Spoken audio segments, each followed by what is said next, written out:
Hi everyone, welcome back. This week we're coming to you from the warm weather of Greece. Because why not? We hope you're all enjoying being back on campus, and we've missed the pathways bustling with people. The tuck shop's lines have been considerably shorter though, so that's a plus.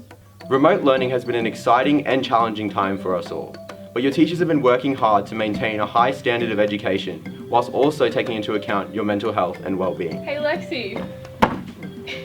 While it's awesome to spend our lunch with our friends again, please remember to be conscious of hygiene and social distancing. If you've had any issues over the online learning, don't be afraid to contact your teacher for any assistance. Ensuring everyone has a fun and easy transition back into the classroom is their top priority. Additionally, if you are seeking further guidance or need someone to chat to, the school counsellor is available via email or through your head of house. This week, you'll get a glimpse into our brainstorming process for virtual assemblies and meet some of the students who have the incredible talent of Rubik's Cube solving. So without further ado, let's get into online assemblies. We've had a long conversation about what you need to do in order to get the online assemblies happening, the virtual assemblies.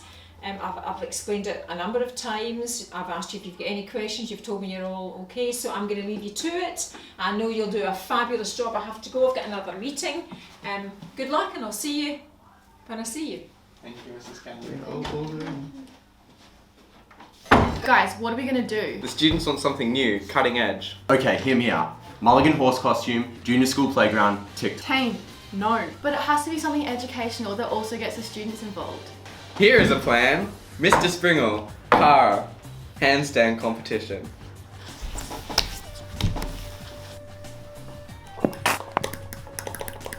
We need to get the teachers involved too. You know, students love seeing the fun side of their personality. How about we ask students and teachers to discuss topics, showing a shared learning process where they uncover new things together. We could bust myths or even provide fast-tracked study tips and tricks.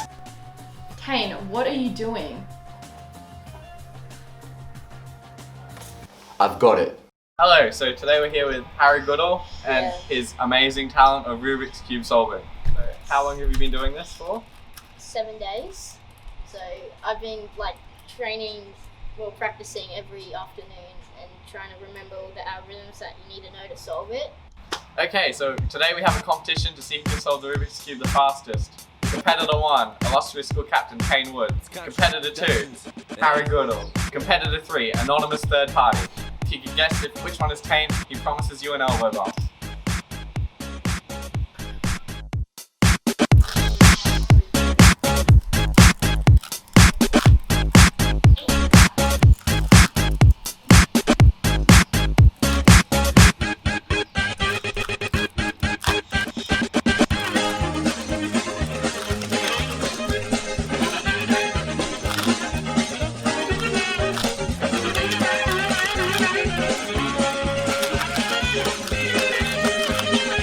This is my favorite part, right here.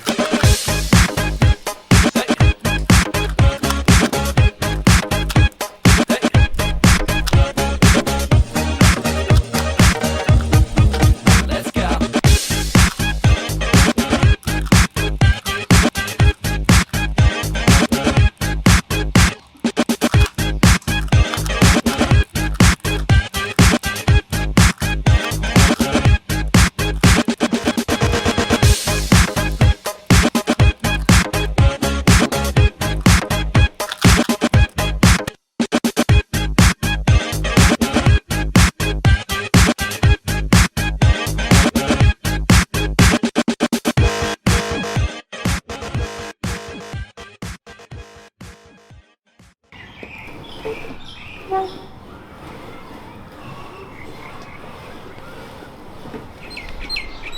Lexi!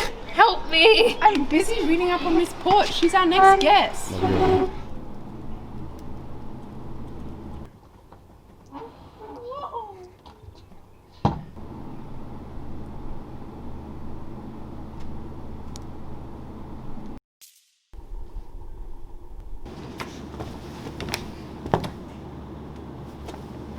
Miss Porch, welcome to A Minute on the Red Couch, the talk show from the minds of the illustrious, Talented, inspirational, tall, academic captains.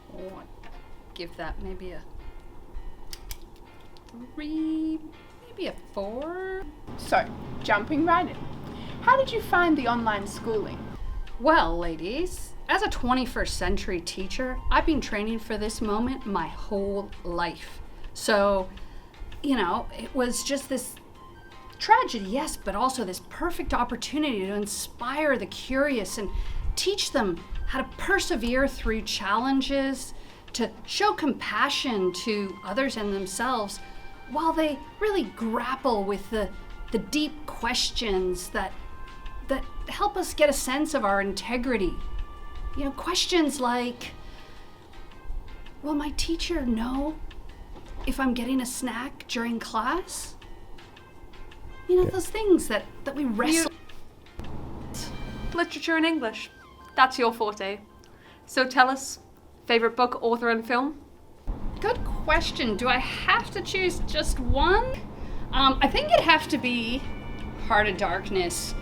Because ultimately, at the end of the day, in my literature classroom, I'm really looking to torture my students into reading things that are dry and slow and painful and have no relevance to their life, and this definitely fits the bill. Ooh, and film, again, that's pretty much an impossible task to choose just one. There are some talented young filmmakers here, but I think I'd have to go with Federico Fellini, that old classic. I'd love to talk about his experimental cinema with you if you have time.